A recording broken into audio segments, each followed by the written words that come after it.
Spoštovana gospa predsednica, ministri, podjetnice, podjetniki, gospe in gospodje. Najprej bi rad izrazil čestitke tako nagrajencu, kot tudi vsem vam. Čestitke za uspehe, ki ste jih dosegli v zadnjem desetletju, v času po veliki finančni krizi. Vaši uspehi pomembno pomagajo naši državi, da se lažje sooča z sedanjo krizo, pandemijo COVID-19 in zbuja utemeljeno pričakovanje, da bo ob vaši nadaljni kreativnosti, voditeljstvu, skupaj seveda za državo in vsemi nami, uspešno prebrodila to in išla iz nje močnejša. Verjetno se kdo od vas spomni, kako smo se na podobnih srečanjih dobili ob začetku in sredi finančne krize, ki je v Slovenijo prišla konec leta 2008 in pomembno vplivala na gospodarske in socialne okoliščine, zlasti v letu 2009-2010. Spomnite se, da smo bili politiki in gospodarstveniki takrat deležni hudih, ostrih kritik javnosti, da smo pravzaprav sodelovali pri padcu v to krizo in da se v tej krizi ne znajdemo. Zaupanje javnosti v menedžerje, v politike je bilo na skrajni nizki ravni. V 10 letih kasneje je vam uspelo vašo avtoriteto bistveno izboljšati, to pa zato, ker ste uspeli prestrukturirati slovensko gospodarstvo, vaša podjetja in celotno slovensko gospodarstvo. V tem razlogu vidim bistveno izboljšanje zaupanje splošne javnosti v vaše delo, v delo voditeljev, majhnih in velikih poslovnih sistemov. Medtem ko moram kritično ugotoviti, da kljub temu, da je tudi politika v tem času naredila nekaj pomembnih korakov, tako pomembnih strukturnih sprememb, kot ste jih naredili vi, mi nismo naredili, zato je zaupanje v slovensko politiko še vedno, v vse njene inštitucije, še vedno na zelo nizki ravni. V tem smislu se mi zdi na vas, da skozi to krizo nadaljujete z isto ambicijo, sposobnostjo inovativnega, kreativnega razmišljanja, misleč ne samo na kratkoročne poslovne učinke, ampak z vizijo dolgoročnih poslovnih modelov in na nas je, na državi, da ne zamuja več z strukturnimi reformami. Če in kolikor nam bo uspelo prav v času te krize, te strukturne reforme doseči, tukaj mislim na sektor države, toliko bolj bomo omogočili vam, da lahko normalno ali pa čim bolj normalno v tem času nadaljujete z vašo uspešno poslovno politiko, državi pa zagotovili, da razvoju ne bo v breme, ampak v pomoč. Pred nekaj dnevi sem že omenjal poročilo fundacije Billa in Melinda Gates.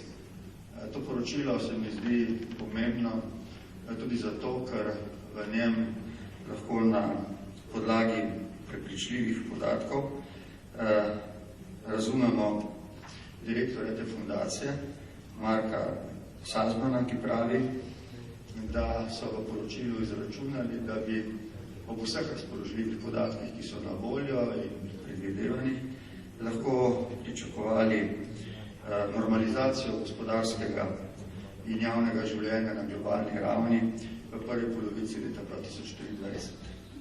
To ni tako kratek čas, zdaj smo jeseni leta 2020 in imamo torej nek časovni okvir, če in kolikor seveda se zanesemo na ta predvidevanja.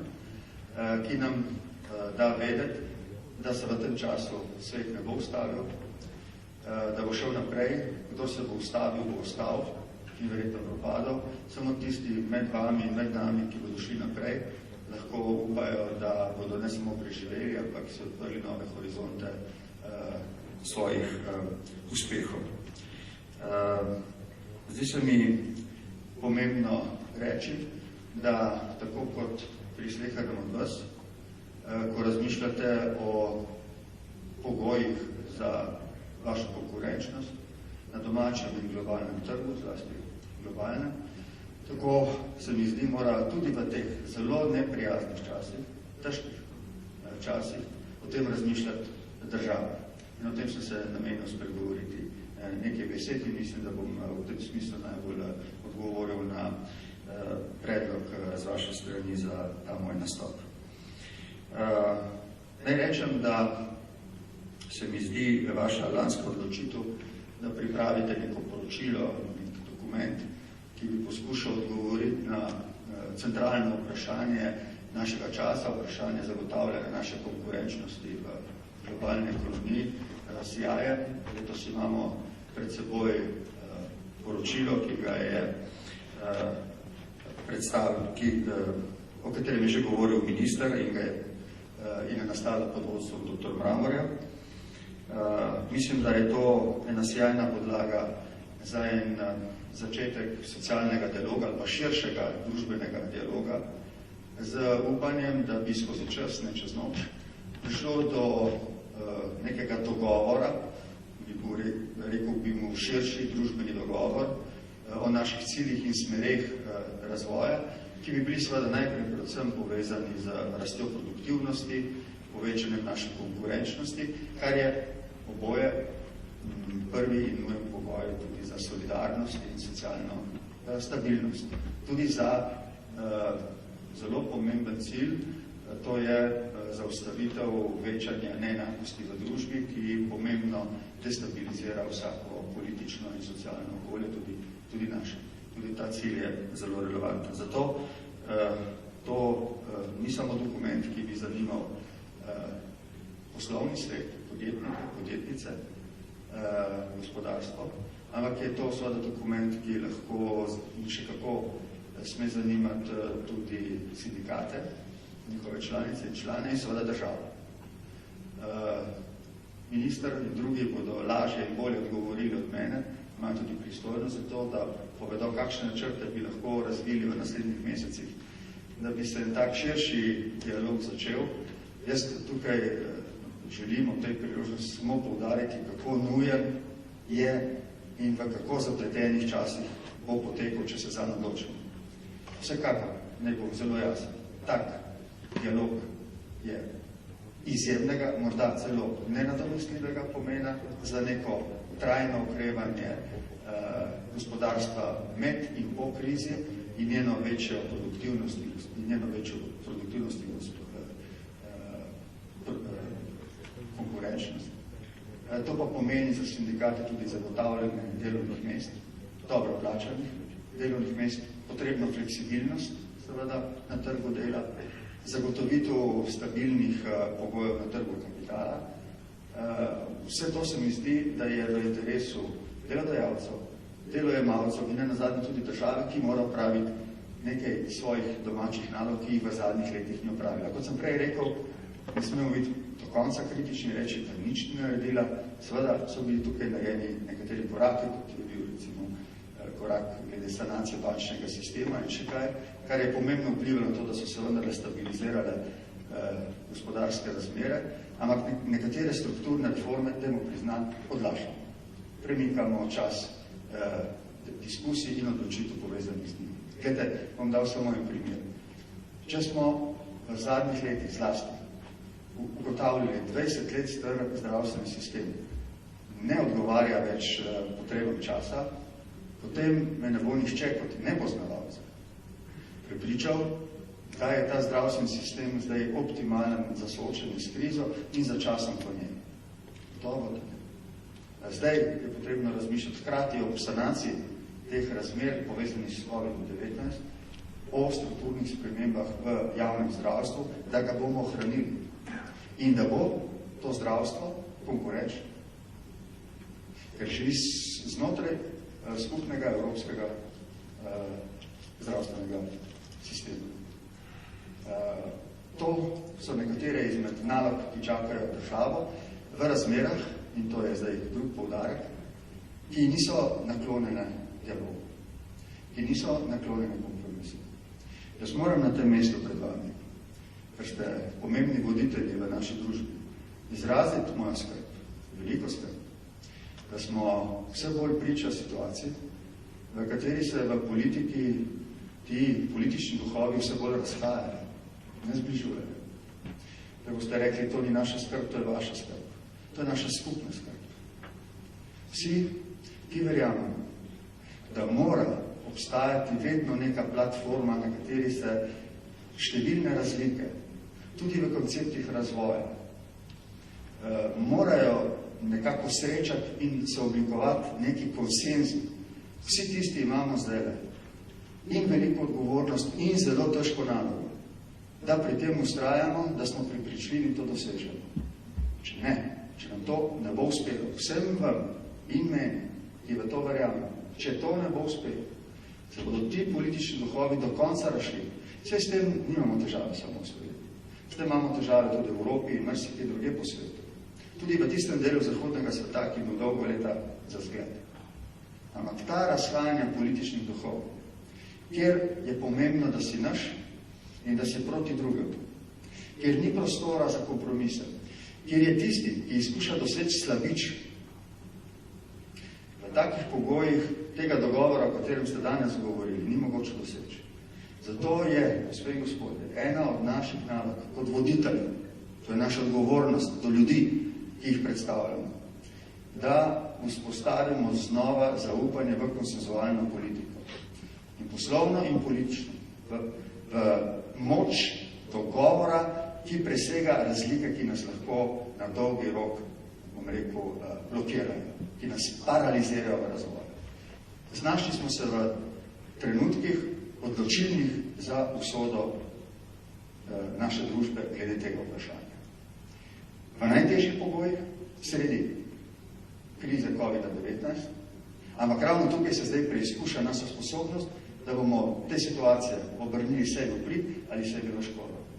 Ne kasneje, zdaj je čas, da ugotovimo, da se ti duhovi zelo razhajajo, da družba vse bolj nagrajuje tiste, ki so v enem ali drugem taboru in da tiste, ki skušajo te tabore povezovati, v bistvu ocenjuje kot sem že kot slabičen. Jaz še vedno verjamem, da je v tem povezovanju in sodelovanju moč našega naroda. To smo že dokazali v enako resnih časih ob ustanovitvi naše države in skozi različna obdobja, ki so nas preizkušali. In zdaj nas znova.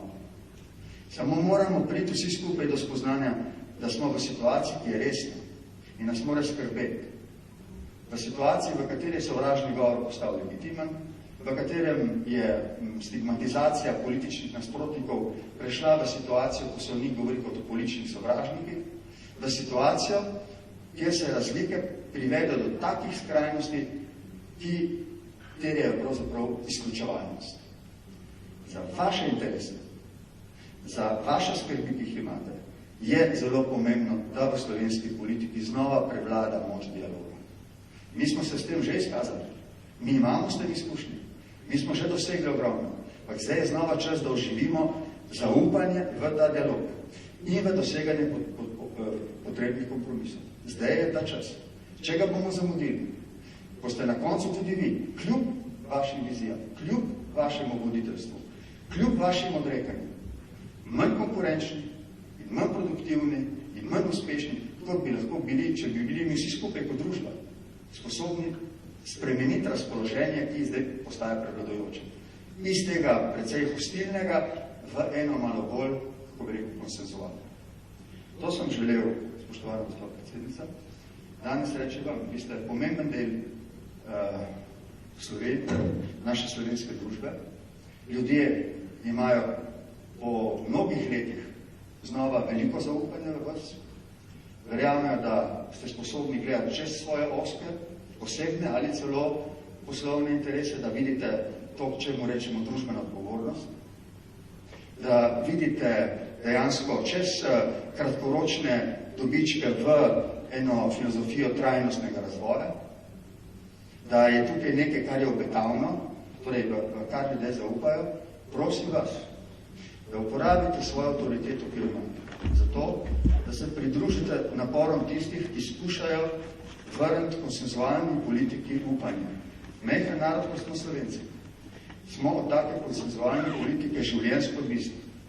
Če se bomo zgubili v sovraštvu in izključevanju, tudi za vas ne bodo ugodni pogoji za poslovanje. Zato je to naša skupna dolžnost. Jaz mislim, da smo to absolutno sposobni, samo moramo se zavedati vse resnosti sedanje situacije, je ne podcenjevati in se pogumno, vztrajno, brez oklevanja boriti, da znova pridemo nazaj v nekaj, kar bodo ljudje videli kot pogled, kvečjemu skrb, ne pa strah pred prihodnostjo. Ta dokument, ki ga je minister prej predstavil, se mi zdi, je solidna podlaga za to, da povabimo vse, ki imajo kaj o tem zapovedati, da se okrog njega skregajo, to ni nič narobe, in na koncu vendarle dosežejo nek kompromis, ki bo dober za vse, zato, da imamo neko vizijo, v katero bodo ljudje verjeli, zaupali ne samo biznisu, ampak tudi politiki in združili moči za to, da naredimo med krizo in po njej tisti korak, ki ga ljudje pričakujejo. To pa je, da zavarujemo varno, mirno in tudi na ravni Evropske unije na solidno raven splošne blaginje. V upanju, da smo to sposobni, bi se vam rad zahvalil, da ste me danes povabili sem. Ob čestitkah se tudi priporočam za vaše sodelovanje pri tem podvigu.